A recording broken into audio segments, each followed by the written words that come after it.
Okay, well, thank you everyone for coming tonight. This is a meeting to talk about water and sewer connection fees, the updates that we've had our consultant do. My name is Nathan Madwald. I'm a utilities engineer for the utilities department. We also have several city staff, including Chris Mattingly, our director. Appreciate everybody taking the time to come discuss this important topic. The way the meeting is going to work is we have a presentation by our consultant, Raf Tellis. They'll run through their presentation. We would just ask that you guys hold questions till the end of that. Then if you have questions regarding the presentation, please feel free to ask those.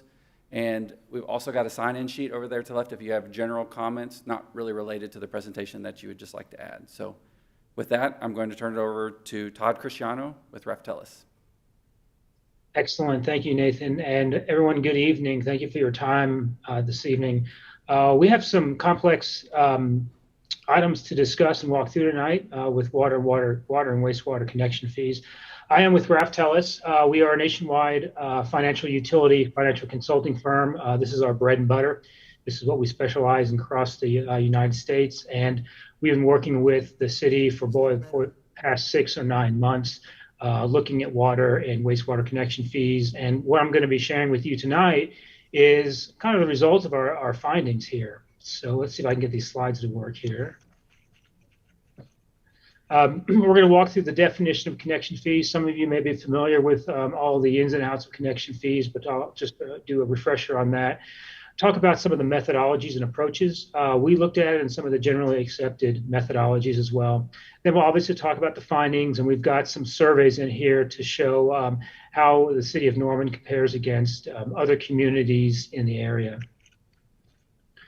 When we set connection fees, or as a consultant, when we prepare connection fees for municipalities and utilities, there's obviously some guiding principles that are in the industry, been around for a long time, that we like to follow. Of course, every utility is different, has unique circumstances, but you can see these 4 manuals are kind of the bread and butter of the different types of principles that we would look at when setting fees, or we'd go back to if there were some significant questions about how to propose or go about calculating a fee for a certain utility.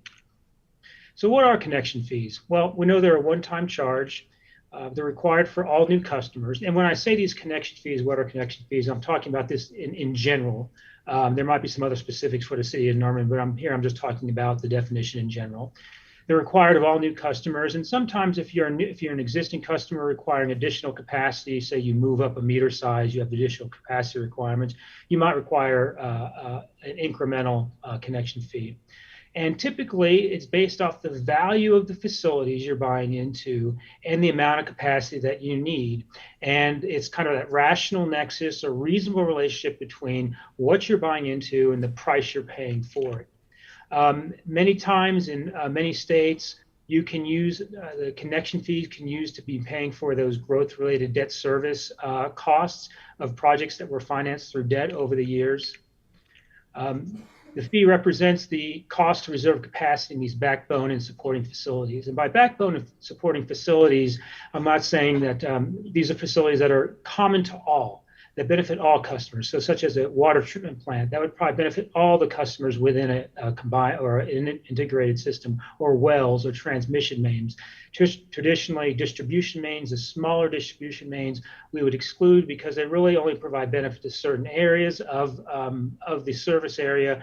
And the same thing with wastewater. So we're looking at the major backbone facilities, but also the supporting facilities that go to help provide service. And the whole idea is we're trying to balance the equity between new and existing ratepayers. Existing ratepayers have paid their fair share coming into the system, and the new customers should do so as well. And just balance that equity between fees and rates, essentially. And we have a survey later to show you what we mean. And again, it needs to be reasonably tied to the impact of new development. So we want to make sure that the price you're paying for the fee and the capacity or the level of service you're receiving have a rational nexus. Again, it's based off the actual system cost or reasonable cost estimates. Typically, when you look at impact fees, you either have some detailed engineering estimates for those growth-related projects, or we're looking at an asset listing or some values of existing assets based on a replacement cost study that's been done, that sort of thing. But we look to city records and engineering project costs to determine the value of the system. And we want to make sure it's assessed in a non-discriminatory manner, meaning that if the fee is based off of meter size, that if you're a residential home with a 3/4 inch meter on this side of the street, you get charged a 3/4 inch fee. And if you're a 3/4 inch residential customer on the other side of the street, you get charged the same fee because you're receiving the same type of service. Typically, by having a published schedule, that makes things pretty clear. Norman, in their municipal code, they do have a provision for a review and the frequency of reviewing the fees on a regular basis. And I've put the title, section 62-895, and they're looked to be reviewed about every 2 years, which is an important part of keeping those things current to help avoid jumps in fees. So there are a couple of methodologies you can go about calculating the fees. We talked about the basic concepts, kind of the umbrella in which we work under when we're calculating the fees. There's a couple of methodologies that we can look at, and they're pretty standard. There's the buy-in methodology, meaning that you have this existing system has been paid for over time, and there has been built additional capacity in the system paid for by previous customers buying into the system, and there's capacity available. So a customer, a new connector comes on, and is not paying for incremental growth, but you're buying in, you're reserving your capacity in that available system. Conversely, with incremental, you're really at capacity with your existing system, and you're needing to start building and looking to new capacity to serve customers. That's the incremental. Everything's kind of forward-looking. We're looking at all these new expansion-related projects. But then there are those utilities similar to the city of Norman where you're kind of in between. You have capacity available in the system, but you're also needing to look to the future for additional capacity or additional projects that will add capacity based on the growth projections from master plans, community plans, and that sort of thing. So when we're looking at these fees today, we're looking at a hybrid methodology. So here's the basic calculation. You've got the value of existing facilities and maybe future capital, depending on what methodology you're using. We've got the numerator, which is a dollar sign. We've got the denominator, which is the capacity, either the existing or future or both. You divide that, you get a unit cost of capacity. And you get and you multiply that times the demands you might see for a 3/4 inch meter or the smallest service unit for your system. Unit cost times the demand gets us to a 3/4 inch fee. In this example, it's kind of geared towards the city of Norman because they do assess by meter size on the water side. So here we go. So we talked about the general concepts of connection fees that are applicable most everywhere and some of the key things that we need to consider when we're looking at connection fees. Let's talk about specifically the connection fees we developed for the city of Norman. The current fees are based on meter size, like I mentioned. You can see as the meter size increases, the fee increases. And the thought is that as the meter size increases, there's additional potential capacity requirements placed on the system. Additional capacity costs more. So you can see that the 3/4 inch is $1,000 and can provide a certain amount of capacity, about 20 gallons per minute.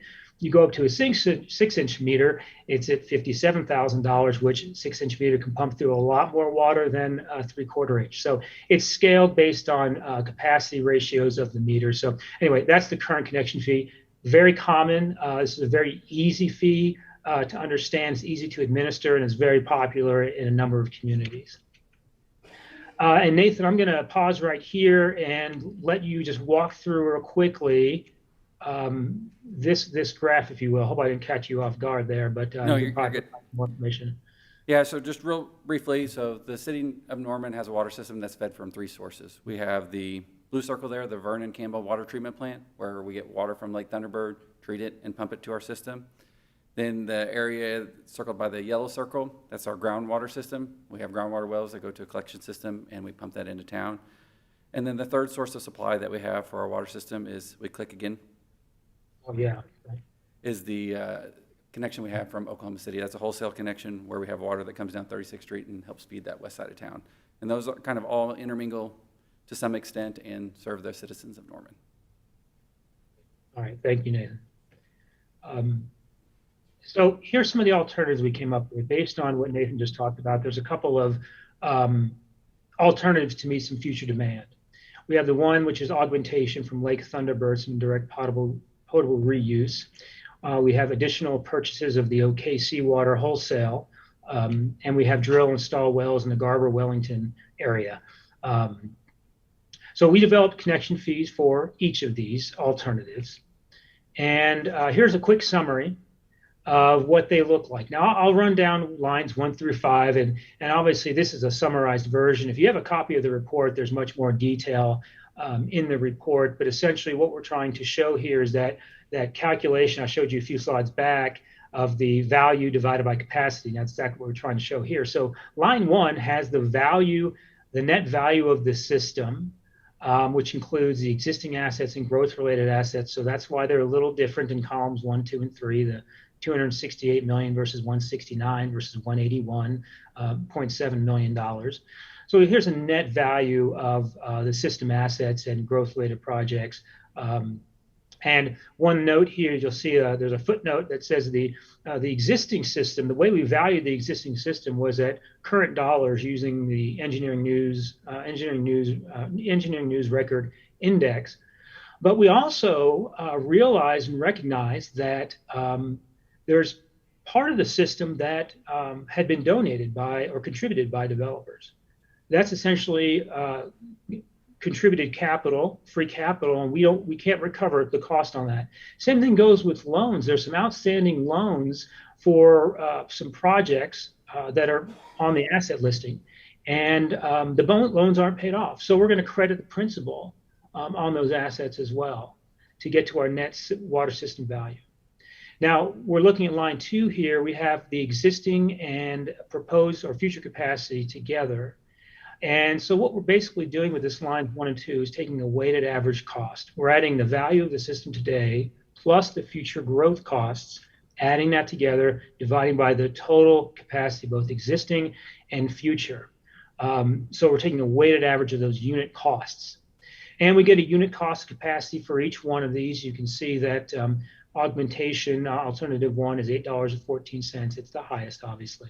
Alternative 2 is $5.14, and the wells is $5.51. Now, Nathan, correct me if I'm wrong, but alternative 2 OKC requires not as much infrastructure is required as much as maybe alternative 1 or 2 because it's a matter of purchasing additional OKC water. So hence the reason alternative 2 might be lower. We did some analysis here. The peak demand analysis for a single family 3/4 customer is 391 gallons per day. So we take the $8.14 times 391 to get 3180. And we do the same calculation for alternatives 2 and 3. So that's the basic calculation. And if you do have a copy of the report, there is some more detail about behind line number 1 and line number 2 and line 4. So you can see that in the report. Okay, so let's take a look at what we've got here with the results here. If we look at this graphically, the existing fee is $1,000, and that's been in place since 2015, I believe. Augmentation is $31.80, followed by OKC, and it is the lowest, OKC water. And then we have the wells at $21.50. All right, let's move on to wastewater connection fees. Similar process. We consider the value of the capacity and the amount of capacity you're adding. What's interesting about wastewater with the city of Norman and that I've not seen before, it's interesting, is that there's 2 components to the overall connection fee. One is the fee that's based on meter size, very similar to what we looked at on water, but also there is an excise tax fee that was passed a number of years ago that's based on building size for residential, and non-residential is based on employees above a certain amount and wastewater flows to the plant. The combination of those 2 things is the total fee. So what we're going to do is what Raftellus did is we looked at the calculation of the fee on the circle on the left. We focused on that. And we looked at how that compared to the existing plus the excise tax fee. So essentially, we did nothing with the excise tax fee. It's as is. It's not changed. We're not proposing any changes on that. So here's what it looks like existing. The existing connection fee is $270, $275 for a 3/4 inch meter. The excise tax component for residential is that if you have a structure up to 1,200 square feet, you're going to pay $850. If it's 1,000 square feet, you're still going to pay $850. Every square footage above 1,200, you'll pay an additional $2 per square foot. So if you're a residential customer and you take your 3/4 inch meter, $275 plus the excise tax calculation there, you're going to get to your total overall connection fee. And non-residential here is per employee and then gallon of estimated flow per day. So again, what's included in the connection fee update for wastewater, the replacement cost of existing facilities. We talked about those backbone facilities, wastewater treatment plant, collection mains, and force mains, lift stations. And there's two projects in here, the new North Water Reclamation Facility and interceptors and recoupment projects. And I believe this next slide is another graph I'm going to let Nathan talk just a little bit about to describe those last two bullets. So just a brief summary of our wastewater system as well. So that picture over the right shows our collection system, the different colors of the different basins. So the strong red line that's running there east to west, that's the ridge break, so what we would consider kind of the north basin above that, and then the south basin below that. So 2001, we expanded our existing, will you click for me, Todd? Oh, sure. Yeah. And go ahead and hit that next one. So in 2001, we expanded our existing wharf down there on the south side of town from 10 million gallons per day to 12. And then there was discussions about building a north plant. The decision was made by council to not fully build the north plant. So what was done was they built the lift station D modification. They made that the future headworks for the North Water Reclamation Facility. And then in 2018, what they did is they expanded the existing water reclamation facility on the south side of town.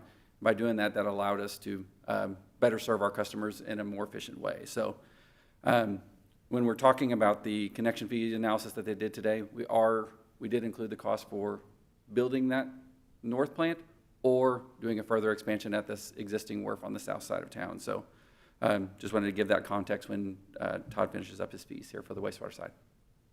Thanks, Nathan. Okay, so here's very similar to the table I showed you on water. Here's the wastewater calculation.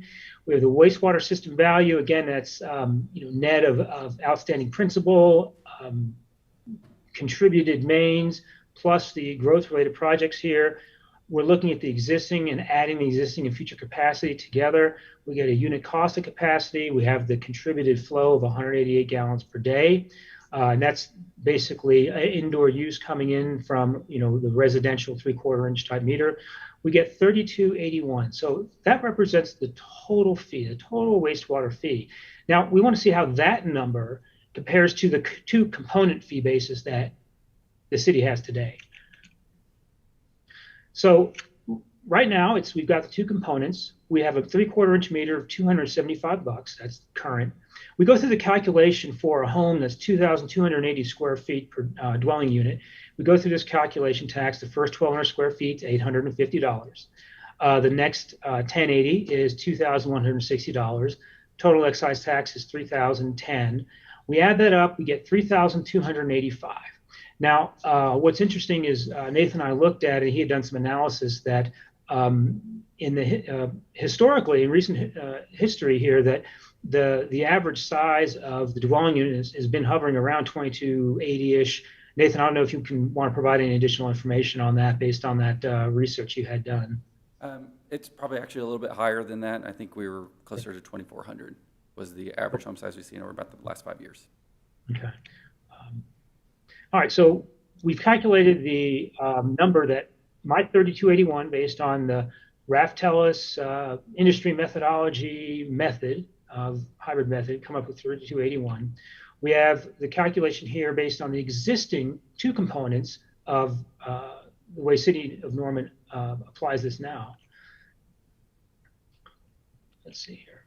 So when we compare these, the calculated fee, which is the Raftellus' calculated fee, is 3281. The current combined fee is 3285.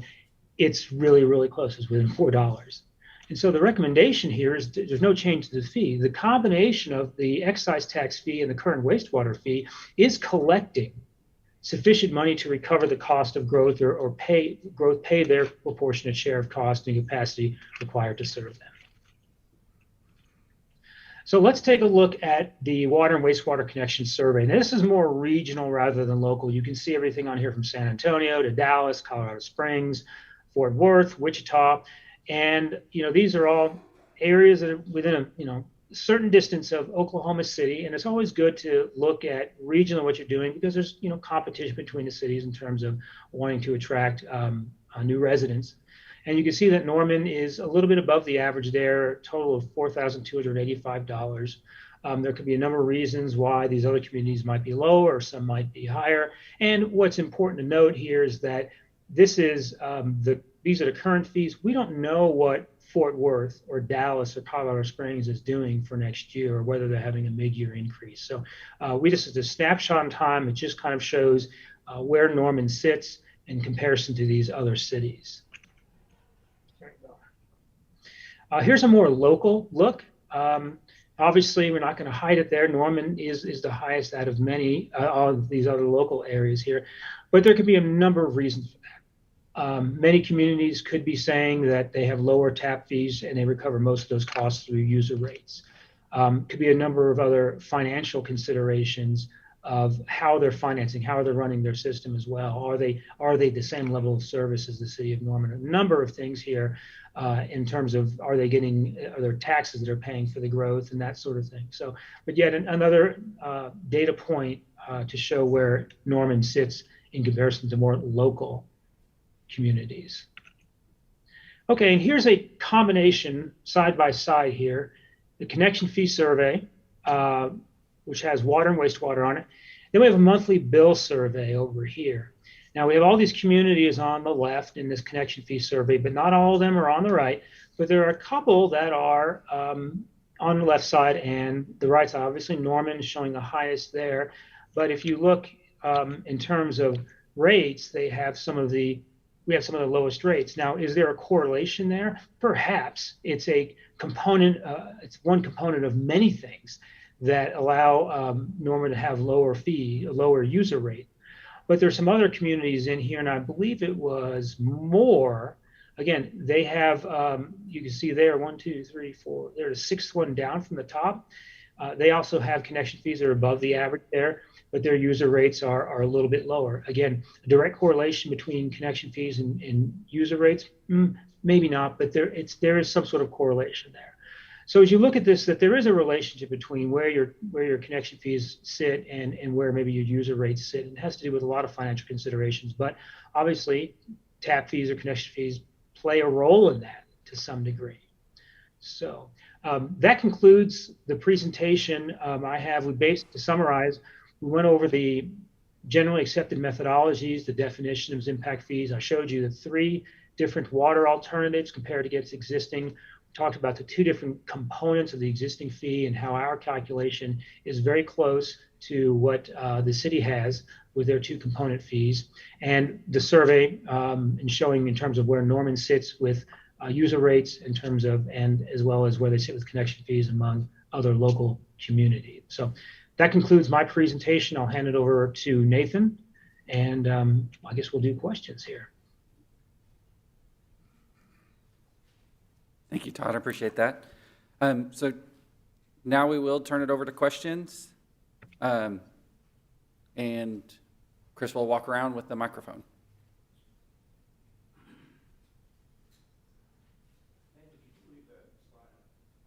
I'm sorry, which one? Todd, would you mind keeping your screen shared? Oh, sure. Yeah, we can still see you in the bottom right. They don't want to see me, huh? Well, we have a little snapshot of you, so you get oh, the best okay. of both Well, worlds. I guess. Oh, yeah. Okay, let me pull this back up. Sure. Get it up, and I want to. Is there a particular slide we need to go to? The 3 scenario slide, where you did 3 alternatives for calculating the fee. I don't know if you can hear that. He wants to go to the table where you calculated all 3 scenarios for the water. Okay. Unfortunately, I don't have them memorized here, so pardon me. I think you just passed it. Get pretty good. There we go. This one? Actually, Yes. the one before, I think, where you just lay out the scenario. Oh, sorry, one before that, Todd. Yeah, so my question was why we did 3 scenarios there, because Norman has a water master plan, and it's alternative 1, isn't it? I mean, are we rethinking the master plan in addition to all this stuff? No, that's a good question. So the 2060 strategic water supply plan did say we were going to go with option 1, and we are moving forward with that. We're currently in the pilot stages, analyzing what level of treatment we can get it to before we can send it to the lake. But that's not something that's 100% in our control. We may be able to get there, do the treatment levels and be able to want to send it over there to the lake, but it's a body of water that's controlled by the Central Oklahoma Master Conservancy District, which also includes 2 other municipalities. So we are still working through all aspects of that. So. There we go. We're green now. If we can't do alternative 1, are we? I know the other 2 alternatives were considered suboptimal for some reason, and partly because they were expensive in other ways, right? So I was wondering if there's any way to, delay our building until we figure out where our water is going to come from. Is that an option, or? That won't be an option probably for staff to make. That's obviously a council decision if they want to do something like that. Okay, so but I mean, that seems like it's a relevant question, because if we go with alternative 1, but we only charge the fees for, say, alternative 2, we're losing some money, right? Well, I think Todd could probably answer that as far as, they calculate the fees. Those are caps. I mean, you can charge, city can decide to charge which level they would like to. Well, right, but I mean, the cap is the actual cost, right? Maybe I should ask the Raftelis consultant. Todd, would you go ahead and Cap answer number that? is actually So the question is whether we would, if we did, whether alternative we did, whether we recover the cost or not. Is that? If we went with if we ended up implementing option 1, but we didn't fully recover that cost, or if we charged less than that $3,000 fee, would we not be fully recovering our cost? So. In theory, yes. So the whole idea is that we take the values of the facilities based on the best information available. We calculate the maximum supportable fee that you can charge up to that amount, and that maximum fee basically represents, here's the data to support that fee. You can charge more if you'd like, or you can charge less. In theory, if all else being equal and those costs held, that if you charge something less, then yet you may not recover the full cost. But of course, you may not have all the customers tie on to fill that capacity as well. So even if you charge the full fee, if you don't get all of those customers in the future, you still will have to be paying for those facilities anyway. You've built them. But Go ahead. Go ahead. Couple of questions, if you can hear me. So I think that's not accurate, because alter number 1, the whole fee is not what is needed to pay for augmentation. In fact, your biggest line item is buying into the existing value of the system. So that's not money needed to build any infrastructure for new capacity, correct? I think if you go forward one more, Todd, his question is the biggest cost there, is it buying into the system, or is it the cost of the capacity that's being built? it's both. So we have to look at the total value. You have to really look at the unit cost. I mean, yes, the existing system has a significant value, but it also has a very large denominator serving a lot of capacity. That's why we look at the weighted average of it to say, well, in aggregate, what's the cost to tie into this system? And the growth part of it does have an impact on the total unit cost, but we're kind of considering this as a consolidated system of the existing facilities and growth related items. But that's my point. They're not considering it as that. You just heard that. They're considering this as the cost to build new capacity. That's what their argument is. That's not what you're considering this. You're considering this as a combined cost of existing value and new facility construction. It needs to be parsed out so that we can know what this debate's about. You have to show us what the cost of the new capacity is by itself. That's one point. Secondly, if you could go to the last chart, please, Nathan. Todd, he wants to go to the last chart, and that's the slide with the connection Comparison fee chart. and the Yeah, rate? you- Okay. You could show the comparison chart, that would be great. At the survey? Yeah, that That last one one. So I don't understand why on the right you show Norman proposed, but you left it off of the left. Because we don't make that decision. It is really a council decision on which one they would like to propose. Hold on now, you showed it on the right. You showed what Norman proposed is on the right, what it would show, how it would rank. Why didn't you show it on the left? Because the one that is proposed was a council decision that we will move forward with a vote. That is actually a proposed. We don't have one yet on the connection. Well, no, you did. You're showing the three alternatives. Yes. So I think we should show the three alternatives on the left as the proposed propositions, and what would that look like in real scale with all those other cities? Understood. I'd request from the city manager that we do that. Can we do that, Mr. Manager? Sure, we can show multiple alternatives. Yeah, and our goal is to show everything with as much transparency as humanly possible. I think that would be helpful for all of us to see what that would look like if we chose what these other costs are. Okay. Thank you. I'm curious, this would be to the consultant, I think. So I understand that their firm did the study, similar study in Oklahoma City. And so I'm curious about what the outcome was of that study, and maybe what their kind of the discussion was around the ultimate decision that they made. So was let me see if I can repeat the question. What was the outcome of the Oklahoma City system development charge study? Your recommendation and their ultimate decision. That's under discussion right now. Actually, there's been no recommendation that's been brought to council yet. So that's still under consideration. They're still reviewing that. And then a follow-up question, because this is the first time we've seen this particular chart, and I'm interested to see it with what Mr. Rieger suggested too.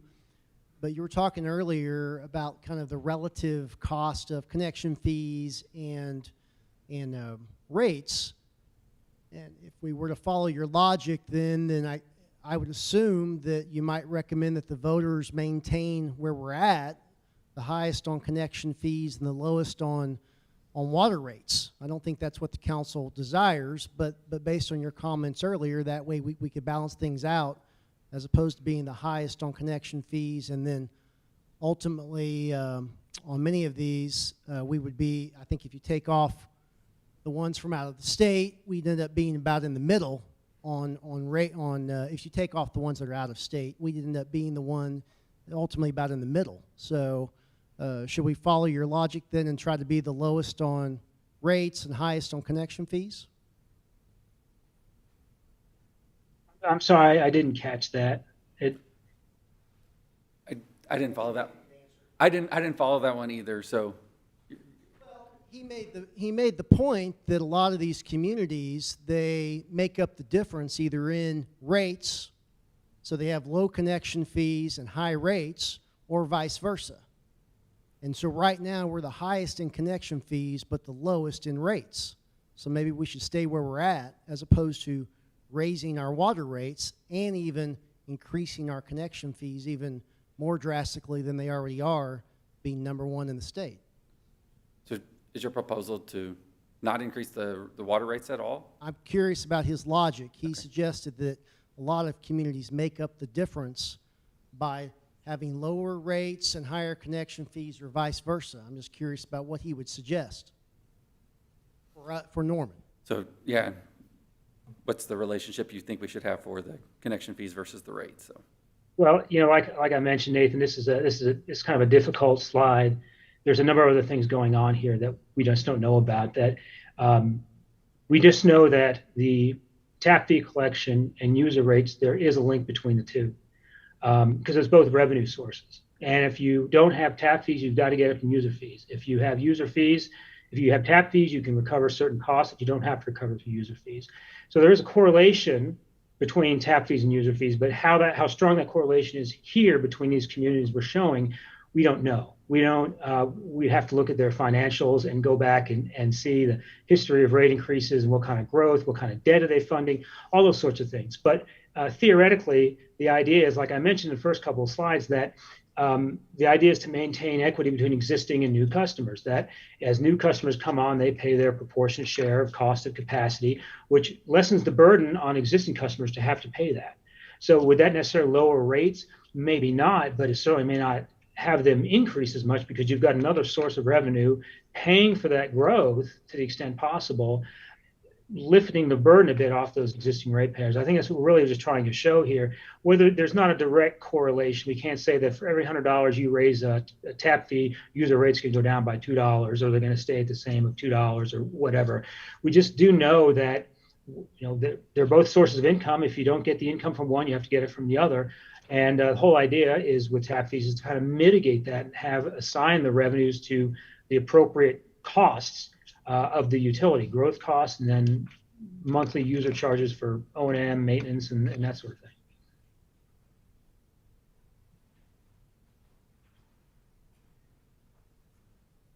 Hi. Thank you for the presentation. I'm still trying to wrap my head around everything. But you made a comment, and it's something I hear a lot, that you worry about connection fees being too high because it might deter new residents. Is there any actual studies of that statement done that shows a connection between connection fees and community growth? And if you have any of those, could you share them with me? Because it seems to me you gotta pay the costs one way or another, right? It's a matter of who pays them. So is it true that the differences across communities are in part driven by cost factors and in part driven by decisions of how we're allocating the costs? Well, there are a number of papers, white papers by academics, people in industry that on both sides of the equation. And what I've seen is that there's always, with some of these that are extreme on one side or the other, is that it was a unique circumstance of some sort, perfect storm that the connection fees stopped growth or lowered growth. It was some unique circumstance. There are articles out there, and there's been a number of articles written ever since tap fees have been instituted in many communities. The book that is on the slide, I showed you those 4 reference materials. The last one that says water, wastewater, and stormwater connection fees. That actually has a section in it that talks about when connection fees work and when connection fees don't. And it's interesting. There's a whole lot of things that go into whether connection fees stop growth and that sort of thing. You have to think there's so many other factors, the schools, whether it's a desirable place to live, and all those sorts of things play a part. And tap fees may not be an issue when you have something like that. So I've not written anything. They are out there. The American Planners Association is a website. They do have a number of articles that you can check out. And there are some counter arguments in there, but a lot of good information. If you want to get some more information on it, I would suggest looking at this. This is an older book that I showed you, but also the American Planners Association has a number of articles, both on, I think, on both sides of the equation. But again, it's circumstance. It's not, here are the 3 points that make growth not happen because of connection fees. There's always some unique circumstance in a community that something else, some other political or environmental thing caused it from, not going the way that it was intended to go. Yeah, hi, I'm the first repeat questioner here. I think there was some confusion in the room about the methodology that you used from this time. And if I understand correctly, and I'm remembering this mostly from the last report you did for the city, you can either calculate these fees via a sort of buy-in method or a method that charges new development the sort of full marginal cost of new infrastructure, or do something in between. Now, if I understood you correctly, this is the fees that you showed us here today are from that mixed methodology. Did I get that right? Yes, kind of. So there's two questions there, I think. That so we're looking at the methodology we're using as hybrid because we're considering there's existing capacity you're buying into and there's new capacity that's going to be added. We're not charging you for $1 of existing and $1 of new. We're looking at the weighted average. Here's the cost of the system to get to a unit cost. Because if we separate it out and charge you, here's your part for the buying component and growth component, you'd be paying twice there. But the whole idea is that you're buying into a system and you're also freeing up growth for the next person, kind of on down the line. So the hybrid looks at existing and proposed growth. We add those together to get an average unit cost of facilities. Now, I think the other part of the question was the valuation of the existing system costs. And correct me if I'm wrong. If I go off on a tangent, please stop me. We're looking at the existing assets. We use what's called the Engineering News Record, which is a very common construction index, and many of you may be familiar with it. It is a fairly general index on construction costs. It's not specific to water utilities or waste or any sort of utility for that matter. It really focuses on construction and materials. And we use that to determine what's today's value of the existing system based on asset records. And so it works really well because it's easy to understand. There are some challenges with it that, the ENR index doesn't account for technological changes, that just because you're scaling up a certain treatment plant from yesterday to today's dollars, that treatment plant might be obsolete in terms of the technology, and that the ENR would not capture that. So it's a conservative estimate on replacement cost facilities today. But the other thing we do with those is that we also recognize that there's been some assets that have been donated or the city, quote unquote, doesn't own because they still own a loan on those assets. We've credited those off. And that was, if you look in the report, there's a significant amount of dollars that have been credited out for old developer contributions and outstanding debt. The outstanding debt, again, it's much like the equity in your home. You buy a home for $100,000, you take out a loan for $50,000, you really own $50,000 of it. Same principle here. So we wanted to recognize that new connectors should not be paying for that kind of capital that was contributed, nor that has been paid off by the bank. So those are the two components there: the hybrid, but then how we value the existing assets. Can I ask you the follow-up? Did you actually run any calculations on what it would cost if developers were the connection fee just paid for the marginal cost for new stuff? Would that be higher or lower? Sorry, could you repeat that? So if we weren't doing the hybrid system, if we were just having the connection fee pay for all new build-out, would that fee using that methodology be higher or lower? That's a good question. I don't have the answer straight in front of me, but that's something that we can get to you. Yeah, that's a great question, because when we do look at this, we didn't jump to the conclusion of let's use hybrid. We looked at we looked through all the methodologies and tried to find the one that made the most sense in terms of recovering costs. So that's why we chose the hybrid. But yeah, you can certainly look at just the incremental method. But keep in mind that we do have the gentleman mentioned there about the large dollar amount of the existing assets. Yeah, that's true. But also the denominator is pretty large as well. When you look at the augmentation wells of, I think it's $99 million, and it's adding 3 MGD, that unit cost incremental only is pretty high. So I have to go back and pencil that out. We've talked about that, and we can go back and get you some information on that. Sure. Thank you.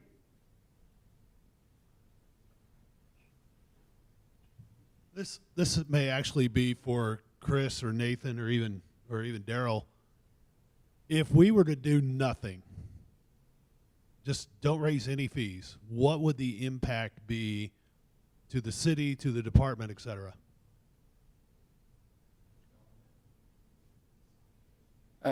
If we were to keep rates as they are right now today, what impact, if any, would there be?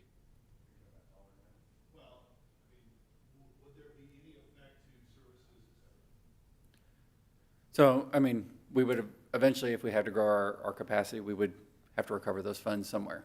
So, now, connection fees are not a huge component of ours. I think we're roughly, last 5 years, are 750,000 in water connection fees. So, I mean, if we double that, we would see a similar increase. We'd be at 1.5 million. So that every year, when you compound it, we'd eventually have to make that revenue source up for growth-related projects. So then to that point, is this the only source of, I dare say, revenue? Is this the only source of funds for this department? If funds are generated through another, I mean, everybody has seen the headlines as far as sales tax is up 20%. We had a phenomenal, quite very informative discussion, a week ago on budget and budget forecasts, et cetera, are these fees the only source of funds for what you're looking to do, what this department's looking to do? What do you think? Definitely not the only source of funds. We do have a capital component, primarily general fund focused, that is a percentage of the sales tax the city of Norman receives.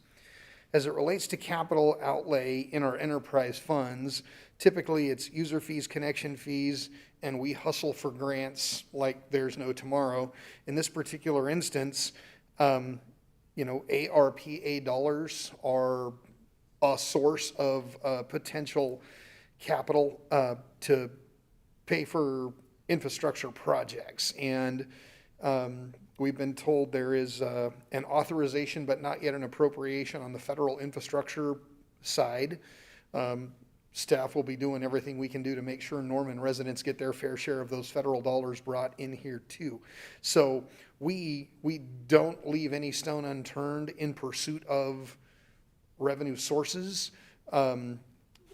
These user fees and connection fees are just those that are most reliable once they're in the collection process. Those we know we can count on the grants. Sometimes we get lucky and sometimes we don't. So I realize 20%. So 20% growth in the sales taxes. I mean, that's not sustainable. It's not going to happen. We don't believe so. No, and Anthony would tell us that's not going to happen. But if sales tax continues to grow, would there be an increment enough in there to cover the fees needed that are being proposed with this raise? Does that make sense with that question? Yeah, and as Nathan pointed out, if we're collecting $750,000 a year in connection fees, because that's not a giant nut. I think what you're asking is our water fund, it's a water fund checkbook, so only the water users pitch in that money, which is fair, and they pay for all the water stuff that they use. Sewer has a checkbook, sewer fees come in, pays for sewer, trash fees come in, pays for trash. We keep those three enterprise funds separate of the general fund. Okay? Yeah, they don't participate in sales tax revenue, and it's arguably from the accountant's perspective, mission one, preserve your general fund. And sales tax revenue is general fund revenue, and we would do battle to make sure it stayed in the general fund. And it's not like there's a shortage of demands for general fund dollars, discretionary dollars. Since these are enterprise funds, they are supposed to be self-sufficient. And self-sufficient means user fees, connection fees, or grants specifically to it.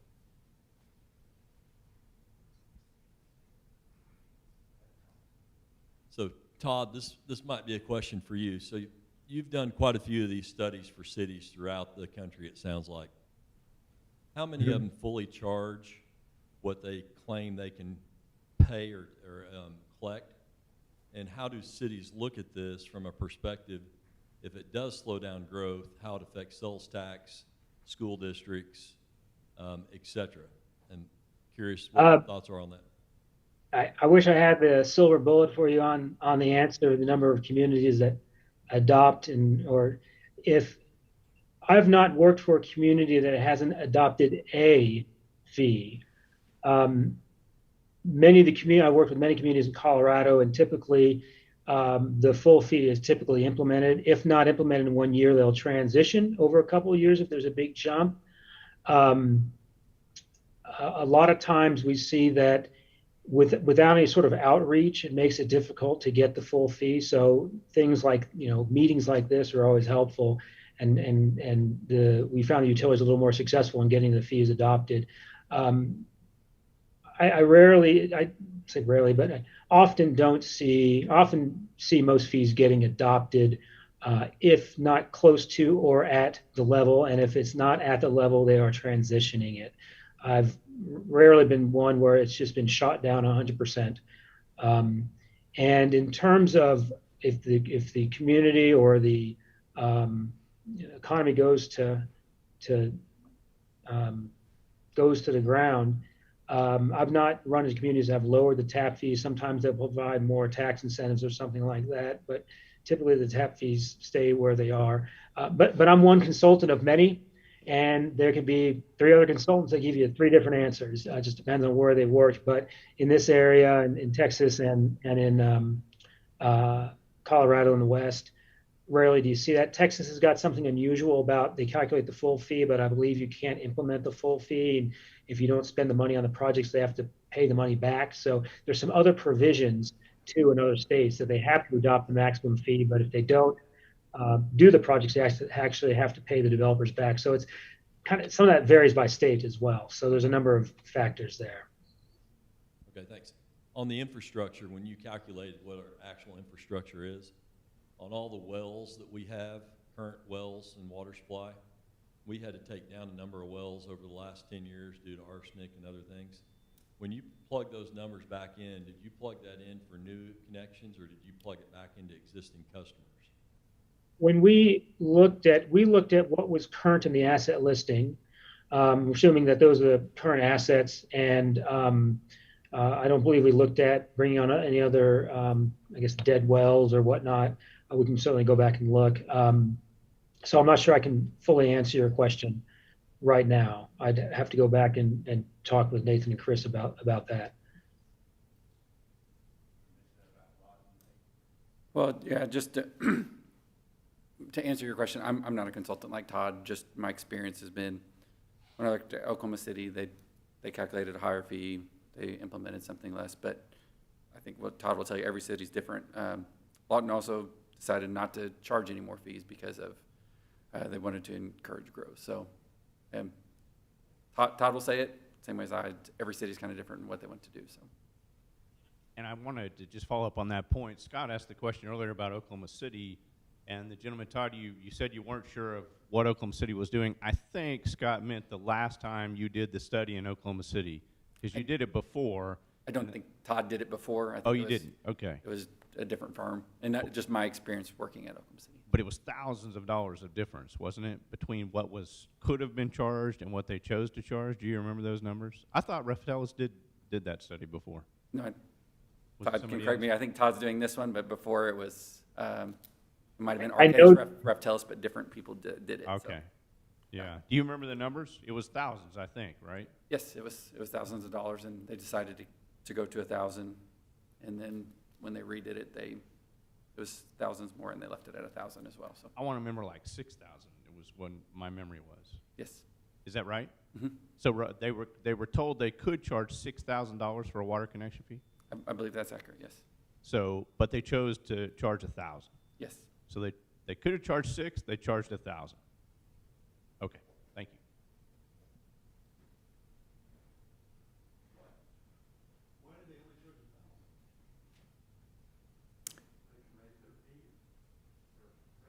Hi, Todd. It's, the one woman asking questions. Here I am.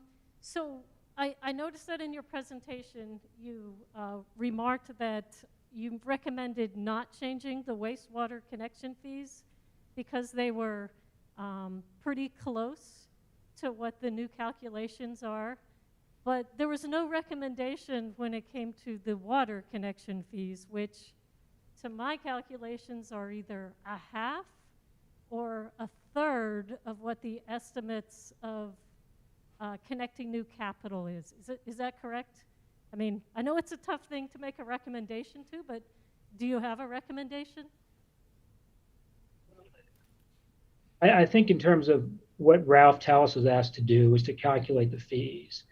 Although I'm a retired engineer of sorts, I can't recommend, it's difficult for us to recommend one of these alternatives over another because there's a lot of other things to consider from an engineering standpoint.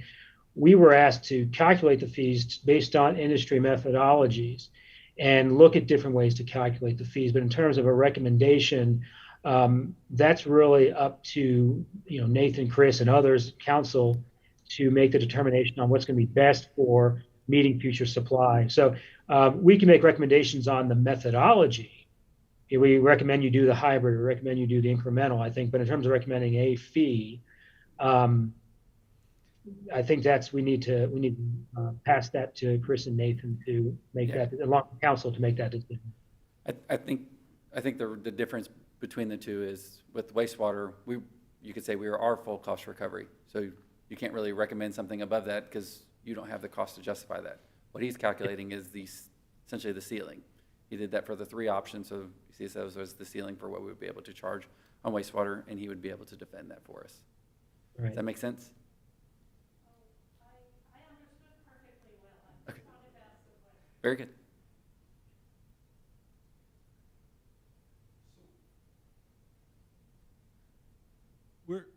Great discussion. And we're looking at one fee. We're also looking at a vote in April on water. Those are two just very siloed issues. Is anyone from staff, city council, anybody taking into effect all the other aspects around the building industry and all the other additional costs, et cetera, and the impact that it will have on the housing, not just the one fee? No, we're looking at what's the cost necessary for the water system. I mean, that's really all the purview that we get to look at as the utilities department. So we can't really factor in those other factors. Now, that'd be something that could be brought up to the council. If you feel that this, in addition to other burdens, could impact something, they would be the one to make the decision. We're just presenting them with information saying, you can go up to here, wherever you want to go in there. Let us know, and we'll do the best we can with what we got. Good question. Maybe I missed it in the presentation, but the Norman proposed monthly survey, what kind of an increase is that that's proposed? And do we feel that the citizens of Norman, we don't need to charge more for existing water? Is it just the proposed fee that you have and everyone will be happy? So in regards to the monthly water rate? What is the proposed? Maybe I missed it in the presentation. No, It says Norman proposed. What kind of an increase is that? we did kind of mix and match on this one. We've been kind of trying to keep those separate, like have this be a discussion just on the connection fees, but but that is a published thing. Thank you. Okay. No, you got it. And that's still going to keep us the lowest in the state, it looks like, from our big cities. Is that correct? I mean, from what I see up there. Now, we didn't go through and look at every city, Right. but we did try to look at similar type cities that have groundwater, surface water type situations, and then looked at other peer cities that we do every year. So, and yes, we are near the bottom of those cities that we regularly look at.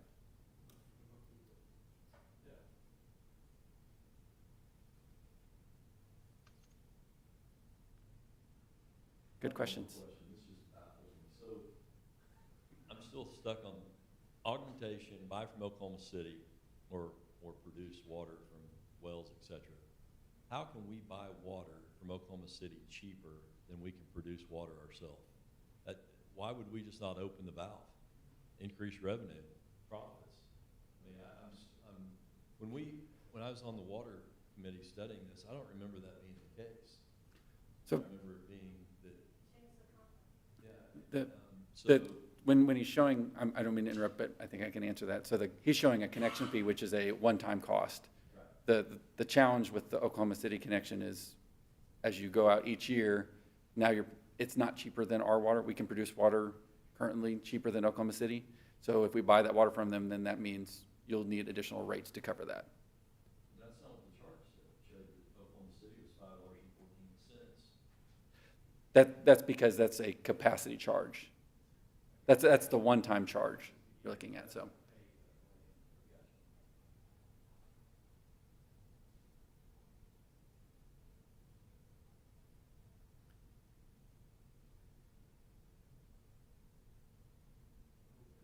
If there's no other questions, we're also welcome to.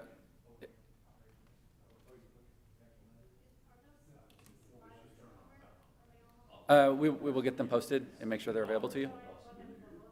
What's that? Yes, you can. Yes. No, that's fine.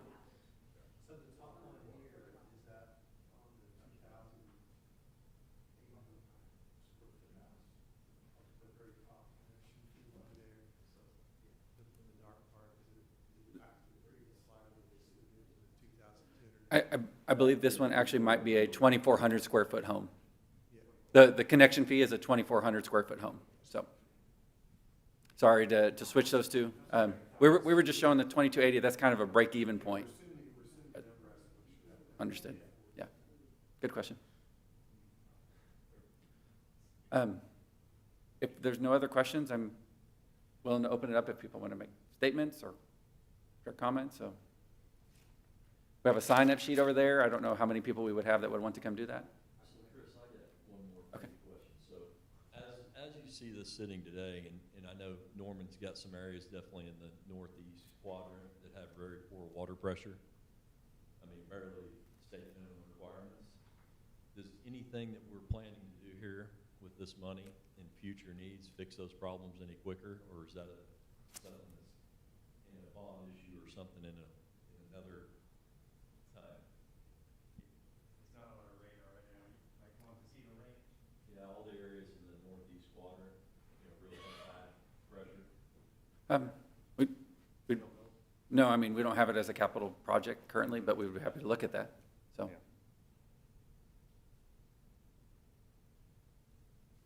I was just signed up, so Okay.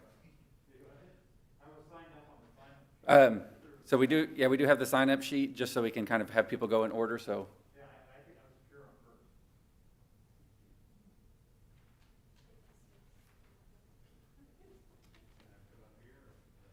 Yeah, I'll, yeah.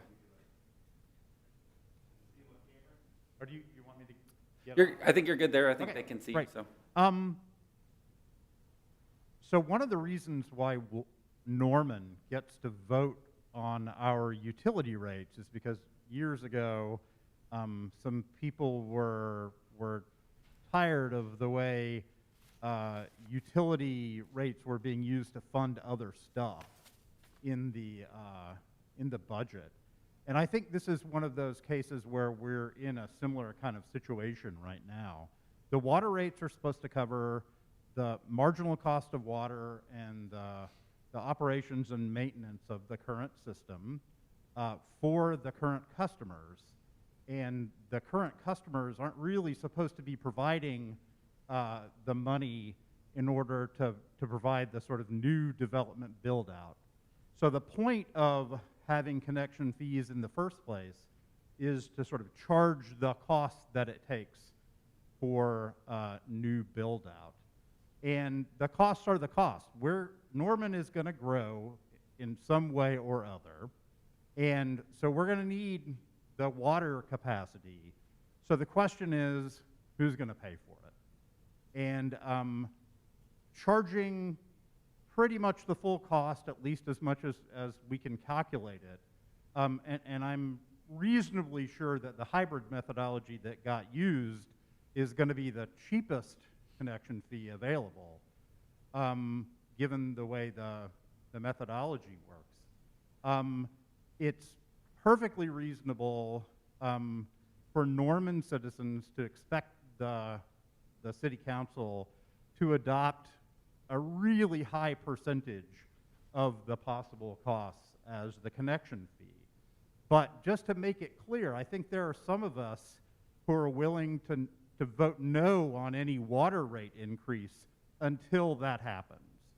So if the water rate increases are basically just going to go to new development, our one way of making our voices heard in terms of making sure that new development pays its own way is to vote no on any utility rate increases until the connection fees are up. So that's what I'm going to be advocating in this election, and I hope the city council pays attention to that. Thank you. Cynthia Rogers is the only other one we have signed up. I may be out of statements. I'll echo what my partner here said. I guess, so as an economist, I find it really hard when we just do comparisons like the chart that's up there, because there's so much we don't see. What does it cost to produce water in Norman? That's the one thing we do know, because Raft Ellis, the experts, are providing us that.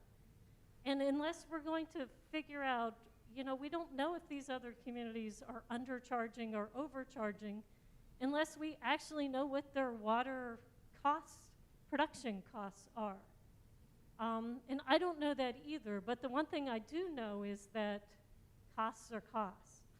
I guess I could ask the city utility guys, what would you do if you had $5 million sitting in your water capital fund right now? Would we have more water? Would we have more maintenance done? So when we don't charge full costs or nearly full costs, or even a substantial amount of the cost to add new connections, then our maintenance and operations budget suffers, because the funds from the rate payers have to cover expansions as well as those other things. And I guess we might think about, I know we're buying water every day from Oklahoma City, which indicates to me we don't have adequate, stable supply of water for existing customers. And yet we're adding customers knowing that we're not charging full cost to add them. So that doesn't seem like a sustainable model to me. Thank you. We don't have anybody else signed up, but is there anybody else that would like to make a statement? Is that true that we're buying water every day? Yes. But we have to keep the line fresh, too. I'd like to answer that one, though. We like, well, but we want to keep, as utilities guys, we like having 3 sources of water because it comes in really, comes in handy when your well field goes down and you still have Oklahoma City and you have the plant. Your plant goes down, you still have the wells in Oklahoma City. I don't want to get rid of the 3 sources. That's a nice portfolio to keep, and it makes us a solid water supply. So I want to keep all 3 of them in play as we move forward. The misleading statement is that we don't have enough water, so we have to buy water every day from Oklahoma City. What you're saying is we don't have to buy water every day from Oklahoma City. We do it because we think it's a good idea to keep it the first source. So, We have enough water production ourselves. we have enough water today. No, we have enough water today with our 3 supplies. And the connection fee is for the next piece of water. But today, hold on, I'm going to answer one more. A while ago, you guys stated that if we don't do the connection fees, you can't do O&M. But let's just do a scenario that we freeze connection fees and freeze development. We don't build one more house. This rate increase is needed for today's people for disinfection, whether we add another home or not. It's needed for the automatic meters because we want to improve our meter reading. We're not doing a good job at that. And then we're replacing the old pipes that are now in the streets. That's not for new growth. That's for today. So that's why we're trying to keep them separate. The rate increase is for today's people to fix our assets we have in the ground right now. The connection fee, we're just revisiting this because we wanted to see, is it at a fair number? We're supposed to come back and look at this it says 2 years, but I think it should say 3 years. But we're supposed to come back every 3 years and revisit and see, is it fair? Are we charging them out so then when I do go get more water, because I will have to drill a new well in the future, or I'm going to have to get more, I'll have to subscribe more to Oklahoma City, or I'm going to get our water from the wastewater plant and start putting it in the lake and expand our capacity. When I do that, was I taking enough money from the connection fees to fund those? That's kind of why we're trying to keep them separate, but we just brought them forth at the same time because we're talking water. Yeah. Unforeseen reason, the city of Oklahoma City says, oh gee, we've got So if Oklahoma City, for some unforeseen reason, says, hey, we don't have the water to sell you for the next, picking 90 days, 6 months.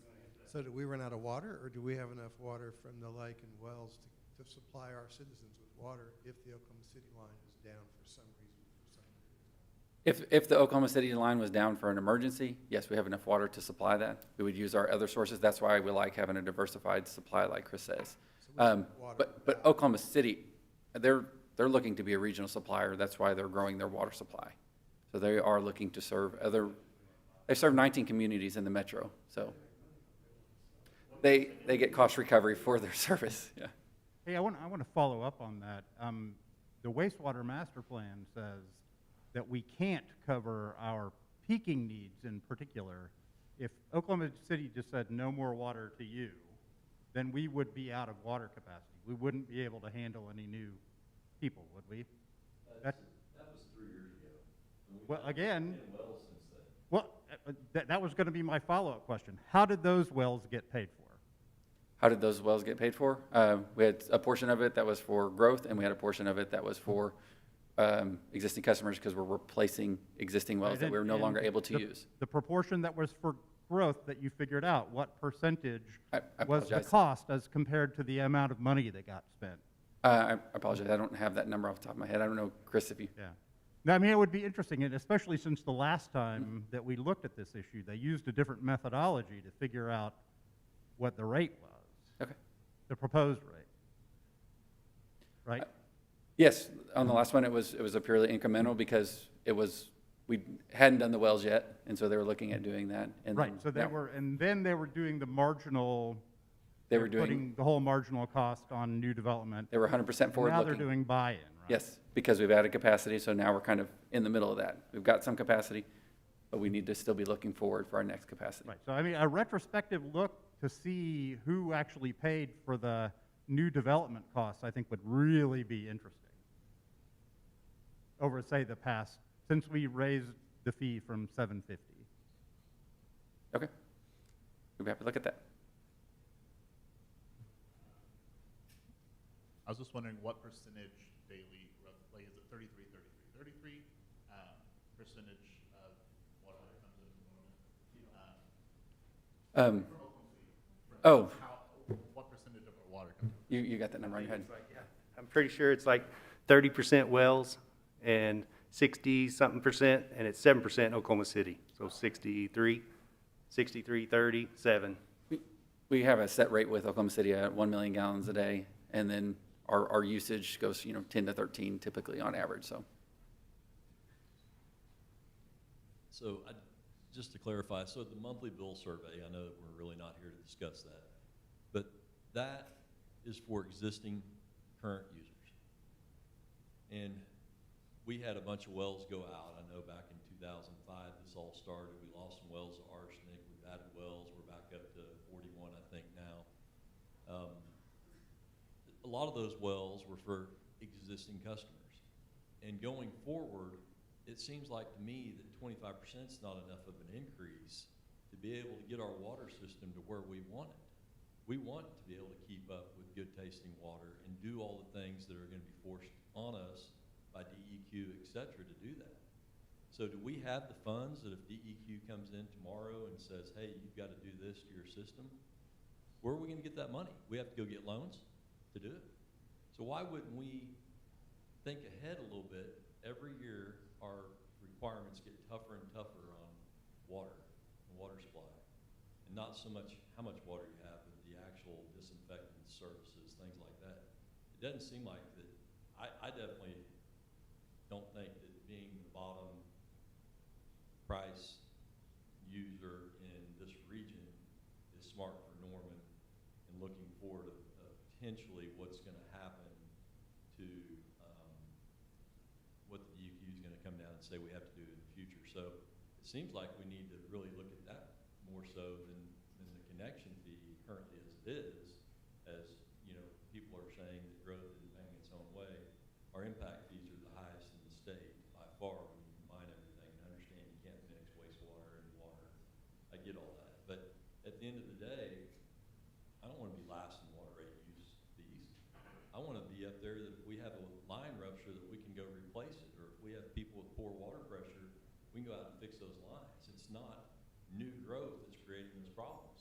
existing issues.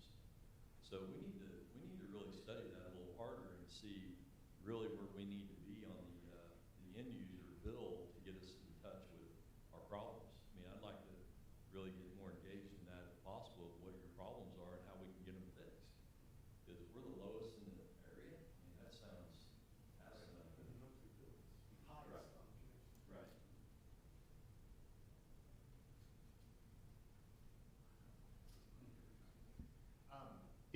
Is a redevelopment if I guess is the connection fee, like if I have a house downtown Norman, I let's say bulldoze, put up a 4-unit apartment thing. What connection, or is there a connection fee for new but in like old residential? So for redevelopment areas, we look at what was the existing use there because they had paid their due essentially, and then we look at what's the net increase. So if you were a 1-inch meter before, you had paid those fees, and you come back and you have a 1-inch meter, then there won't be an increase. So I But- wouldn't pay anything at all, or I'm just paying, like, what am I paying if I bulldoze my house, build the same thing? If you come back with the same meter size, you won't pay anything else for a water connection fee. But if you come back and you say, well, I want to double that size, then you figure out what was that connection fee minus what you had paid before, or what that current connection fee would be, so. Yeah. It's a net increase. Let's clarify Mark's question. So if I have a single-family housing and I put up one of the quads that Oh, I'm sorry. So if I have a single-family housing and I put up one of these quads that they may be putting up between downtown, so the increment between the single-family and the new usage is what's being charged, Yeah. not Look- a whole new water connection. We look at what is it that you're proposing, what were you already there before, and what's that delta Gotcha. between those two. But you are getting charged an impact fee for sewer. So sewer would be calculated based on, same thing for the meter size, and then excise tax is a square foot calculation. So if you take down a 1,200-foot house and build a 4,000-foot house, you're gonna be paying $2,800 times 2 bucks. That's correct. What if it's a change in zoning? Like somehow you get zoning changed to. Yeah. Okay, or you want me to repeat it? What if the zoning is changed? Let's say it goes from residential to commercial. Would it be a full reset of the connection fee, or would it be that credit situation? The connection fee would still be the same because those are meter size. You would, if you went from residential to commercial, you would be in a different billing class, but that's the monthly charge, not the connection fee charge. Good question.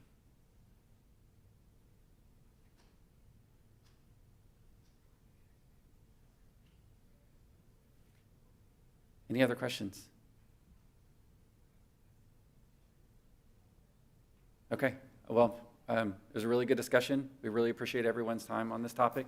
And this is information that we will go talk to council with, based on comments that we received today, and determine how they would like to proceed. So if you have any other questions or would like any more information as far as the presentation or the report that he referenced, we'd be happy to provide that if you just contact me. I can give you guys my email after this and go from there. Thank you again, everyone, and we will go ahead and adjourn the public meeting. Thank you, Todd. Thanks, Nathan. Chris?